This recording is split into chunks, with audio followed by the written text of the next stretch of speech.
this is a patient that came in with trauma, and I thought this was a really great call by my colleague.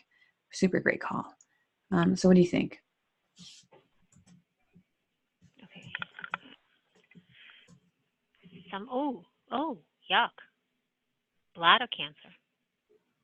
Trauma is the presenting symptom, although Okay. bladder cancer is an excellent differential diagnosis. Well, was there, I guess, well, I don't see any pelvic fractures. I guess bladder hematoma, although Sorry, yeah. that's the No case. pelvic reference, yeah. Hmm? What's that? Bladder hematoma? Yeah, so then a really great pickup for my colleague. And so they went at, they said, it could be a bladder rupture, bladder trauma. So we got a cystogram. And this is what the cystogram shows. Oh my goodness. What? What an awesome case. Oh my goodness. That is awesome. Wait, you just scrolling through it, it looked like Maleficent. Go back. What? Well, it looks like Maleficent. Like the Disney Oh, star. the Disney. It does look like it. It does. Actually, I just noticed it after you mentioned it. But here's the, so it's a bladder rupture. So let me see what you can That's see. I pretty thought I cool. saw the area where you can see it squirting out, I think. Here, That right? is pretty cool. That is such a tiny little Yeah. hole. Yeah. Wow. Yeah, it was a really, really great Wow. call. Great That call. is a call. So what kind is it? Intraperitoneal. This is so cool. Is it intraperitoneal? I think so, right? It doesn't have the looks like it's an intraperitoneal. It's an right extrapert. Yeah, doesn't it goes between the bowel loops and doesn't have the most Um, appearance. doesn't have what? So it's in the supravesical space, right? And then we have this the man, so rectal uterine, or rectal retrovesical space. So sometimes, to be honest, I mean, sometimes you have like the slam dunk intraperitoneal and extraperitoneal um, bladder rupture.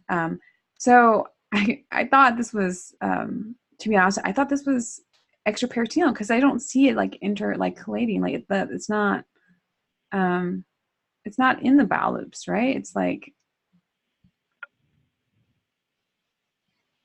it's posterior and it's So coming so up posteriorly, interesting, right? So right? interesting. The, Tell me, what do you yeah, think? no, I see what you're saying, but the one it doesn't like go around. Kate and Faisal, feel free to chime in if you disagree with us. But we are not in agreement, But so the extraperitoneal ones that have been more anterior and like extending in the yes, I clearly in the. do. I've Yeah, never seen extraperitoneal with this distribution, to be honest. yeah, Sort of goes around the sigmoid and up. I don't know. It kind of has the same distribution as a ascites would, which would be intraperitoneal. yeah. So, yeah, I had a hard time actually. I wasn't. So there's a really great radiographics PowerPoint slash paper, and the so you have several spaces around the bladder. So you have the perivesical space, which is in the blue, and then you have the rectal vesical space right there. And this is all extraperitoneal spaces. You have the presacral around the rectum, and then you have the prevesical space, the red spaces around the pelvic sidewall anteriorly and a little bit superiorly. So I think in my final report I called it like intraperitoneal, but then like as I was reading through the spaces, I can see the contrast like in the rectal vesical pouch. Right. But then Yeah, I'm like, oh my that's a gosh, good I'm not sure what it is. good So sorry, go ahead. that's a good point.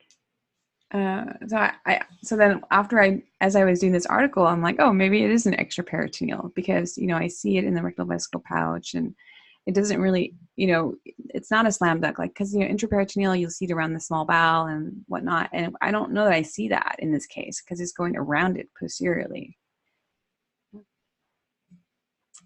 I don't know. What do you think? I see that you have a very good point there. I've never seen it this way, but I have to And I feel like concede. this is the peritoneal reflection is like right there. Right. It's not. Very interesting case. I don't know. I, yeah, no. And the difference is right because intraperitoneal are typically managed with like repair, whereas extraperitoneal are just from I decompression. think both. No, I think they both have to be. I think they have to both have to be repaired because the bladder, you know. I No, I think they think both have to. I think they both have to be like the at least okay. So you have to. We are not a trauma center, so we yeah. don't deal a lot with trauma. But the ones that I've seen managed by us would be they would have like long-term catheters in place, you know, and let the bladder heal itself. Um, I think the classic teaching is that the extraperitoneal can be like just managed with Foley, and let the bladder heal, and then intraperitoneal is repaired, like surgically repaired. Um, I I defer don't to know. you. I just we don't see so. I mean, I think I can count on one hand the cases of bladder rupture that I've seen by us because again, we're not a trauma center. Yeah. Kate has a good point. She said, if the patient is still there, do a shake-up view and repeat. What's a shake-up view, Kate? I don't know that I've like have the patient roll. Is that what a shake-up view is? I guess you can sort of do maneuvers to try to, get the fluid to sort of go around and whatnot to get a better view of exactly the spaces that it's in. I don't know. It's hard.